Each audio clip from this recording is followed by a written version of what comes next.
Good morning. ये question बहुत important question है।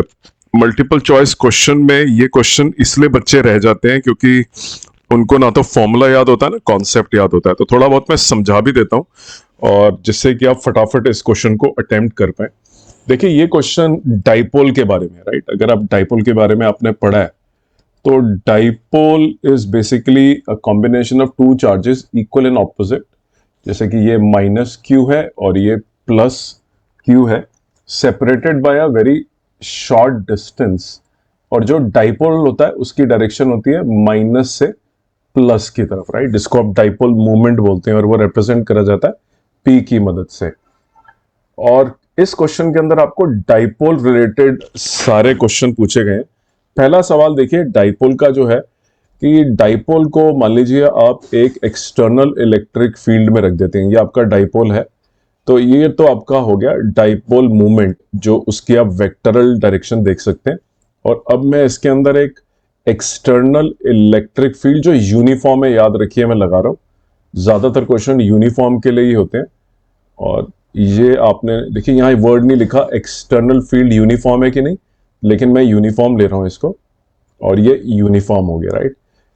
जब भी आप एक डाइपोल को एक्सटर्नल इलेक्ट्रिक फील्ड के अंदर रखते हैं तो वो डाइपोल को, अब देखिए जो P है उसकी डायरेक्शन तो ये हो गई और इलेक्ट्रिक फील्ड की डायरेक्शन ये हो गई। इन दोनों के बीच में एक एंगल है, तो क्या होगा, इसके ऊपर दो एंटी पैरेलल फोर्सेस लगेंगी। एक फोर्स इस तरफ लगेगी जो इसको, और एक फोर्स इसके ऊपर लगेगी इस तरफ, attractive, right?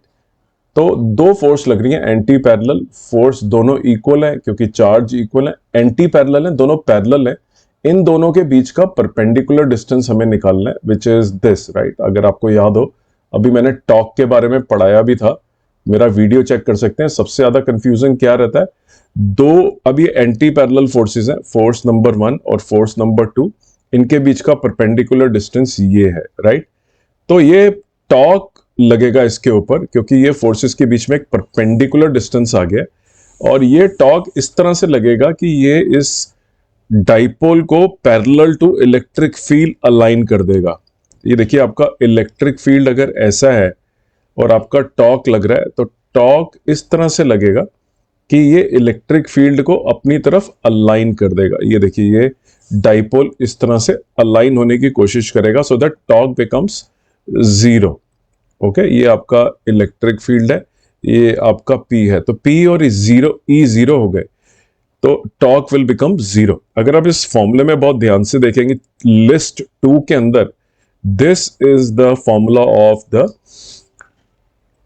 Torque being experienced by the dipole. तो डाइपोल के ऊपर जो टॉर्क लगता है वो होता है P cross E। This is a sign of vector product, और ये इस तरह से लगता है कि the dipole should become parallel to the electric field. आगे चलते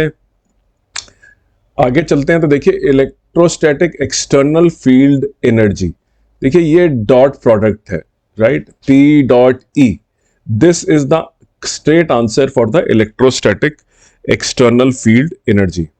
अब हम चलते हैं इलेक्ट्रोस्टैटिक इक्वेटोरियल फील्ड के ऊपर, और एक हमारे पास चॉइस है एक्सियल फील्ड की। अगर मैं बात करूं एक्सियल फील्ड की, तो ये मेरा देखिए अगर माइनस क्यू है और ये मेरा प्लस क्यू है, तो एक्सिस के ऊपर जो मेरा ये एक्सिस है मेरा, और यहां पे मेरा मान लीजिए मैं इलेक्ट्रिक फील्ड निकालता हूं, तो ये एक्सियल है। और एक होता है जो परपेंडिकुलर बाइसेक्टर के ऊपर होता है, जिसको बोलते हैं इक्वेटोरियल। वहां पे अगर आप देखेंगे टेस्ट चार्ज रखेंगे, तो एक टेस्ट चार्ज जो है आपका, मान लीजिए it is getting repelled by the positive charge, ये इसको रिपेल कर रहा है और ये इसको अपनी तरफ अट्रैक्ट कर रहा है, तो इनके जो हॉरिजॉन्टल कंपोनेंट्स है वो ऐड हो जाते हैं 2। यही सबसे बड़ा हिंट है। ये अगर आप 2 देख रहे हैं तो ये डबलिंग इफेक्ट जो आता है इलेक्ट्रिक फील्ड का, वो आता है due to the fact that कि आप जो है इक्वेटोरियल फील्ड निकाल रहे हैं। तो इक्वेटर पे जो फील्ड निकलता है, ये इक्वेटर लाइन है, राइट? परपेंडिकुलर बाइसेक्टर होती है, दोनों के बीच में जो डिस्टेंस है उसको परपेंडिकुलर बाइसेक्टर बनाते हैं। इस डिस्टेंस R के ऊपर आप निकालते हैं कितना इलेक्ट्रिक फील्ड। आप देखिए electric field due to this, जो एक पॉजिटिव की वजह से रिपल्शन है, ये वाली रिपल्शन और ये अट्रैक्शन है, इनका जो हॉरिजॉन्टल कंपोनेंट है वो दोनों का ऐड हो रहा है। ये दोनों का ऐड होना ही एक एग्जांपल है कि the answer for the electrostatic field due to the equatorial line is going to be double. तो देखिए इक्वेटोरियल के सामने ये वाला जो आंसर है ये करेक्ट आंसर है। और अगर मैं बात करूं जो आपका एक्सियल वाला जो केस है, एक्सियल वाले के अंदर ये वाला आंसर आता है, राइट। इसके अंदर डबलिंग इफेक्ट नहीं होती है क्योंकि यहाँ पे दोनों स्ट्रेट लाइन के अंदर होते हैं और यहाँ पे हम इलेक्ट्रिक फील्ड निकालते हैं, राइट। तो आप इसके ऊपर ध्यान दीजिए। तो शॉर्टकट मेथड है याद करने का, ऑलवेज इंश्योर कि ये जो चारों फॉर्मूले हैं ये आप किसी भी एंट्रेंस एग्जाम में, आप जेई का एग्जाम देने जा रहे हैं, आप नीट का एग्जाम देने जा रहे हैं, आपको पता होना चाहिए नेगेटिव साइन क्यों आया है। बहुत जरूरी है आपको ये पता होना चाहिए कि नेगेटिव साइन क्यों आया है।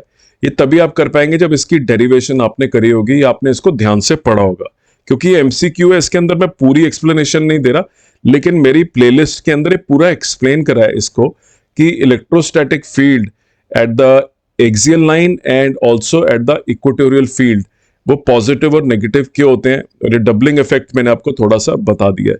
तो उम्मीद करता हूं आपको ये समझ में आया और आप इस तरह के क्वेश्चंस जहां पे कई बार आपको फैक्ट बेस्ड, मैंने आपको फॉर्मूला अगर याद ही नहीं है तो आप कर नहीं पाएंगे, और कई बार न्यूमेरिकल ट्रिकी होते हैं, वहां तो आपको फॉर्मूला भी नहीं आता और कॉन्सेप्ट भी नहीं आता, जो बहुत बड़ी चिंता का कारण हो सकता है। तो आने वाले नीट जेई के लिए प्लीज इंश्योर कि एक कॉपी बनाएं, उसमें हर फॉर्मूला को लिखें और उस फॉर्मूले के अंदर आइडेंटिफाई करें कौन कौन सी क्वांटिटीज वेक्टर्स हैं, कौन कौन सी क्वांटिटी का फॉर्मूला क्या आ रहा है और उसका सिग्निफिकेंस क्या है। जैसे कि मैंने आपको टॉर्क का समझाया, यहाँ पे टॉर्क हमेशा डाइपोल को घुमा के पैरेलल टू इलेक्ट्रिक फील्ड लाना चाहता है, क्योंकि वहां पे उसकी एनर्जी जो है सबसे लो होती है, और वही रीजन है ये नेगेटिव साइन का एनर्जी के अंदर भी अगर आप देखेंगे, the any dipole wants to have minimum energy, right. तो वो नेगेटिव जो आप साइन देख रहे हैं, it is negative energy because it is the state of the dipole where the dipole has minimum energy, it becomes anti parallel to the electric field, ठीक है। -2 plus है, तो ये आपका डाइपोल मूवमेंट की डायरेक्शन है और एक आपका इलेक्ट्रिक फील्ड है। तो डाइपोल हमेशा ऐसे बैठना चाहेगा कि मिनिमम एनर्जी उसकी हो। ये यूनिफॉर्म इलेक्ट्रिक फील्ड बना रहा हूं, चिंता ना करें अगर लाइनें अलग अलग आ रही हैं तो आपको सारे जो फॉर्मुलेज हैं उनके यूनिट्स भी आने चाहिए। अब देखिए इलेक्ट्रोस्टैटिक एक्सटर्नल फील्ड एनर्जी, इसका क्या आंसर होगा, this has to be in joules, right. ये जूल में ही होगा, टॉर्क न्यूटन मीटर में होगा, और यहां पे भी जो अगर आप बात करें फील्ड की बात करें हम, तो the field will be what, force Newton पर कूलम। तो इस तरह की बेसिक्स आपको सारे याद होने चाहिए इलेक्ट्रिक फील्ड में। डाइपोल एक बहुत इंपॉर्टेंट टॉपिक है, कोई ना कोई क्वेश्चन जो फील्ड के ऊपर, एनर्जी के ऊपर और टॉर्क के ऊपर आके ही रहता है।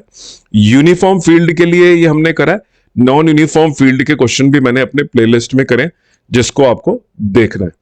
तो देखिए बहुत ध्यान से देखिए, अगर आंसर में देखूं तो इसके अंदर टॉर्क का मेरा आंसर था 2, तो A इज 2, राइट। तो ये हो सकता है या ये हो सकता है। B की अगर मैं बात करूं एक्सटर्नल फील्ड एनर्जी, उसका जो बहुत ही सिंपल आंसर है 3, तो B इज 3, इसमें भी B 3 है। अगर मैं C की बात करूं axial field for a short, तो उसका आंसर 1 है। ये देखिए ये वाला 1 है, राइट। तो द आंसर इज 3, इसका आंसर 3 होगा और आप 3 को चूज कर सकते हैं। Thank you very much.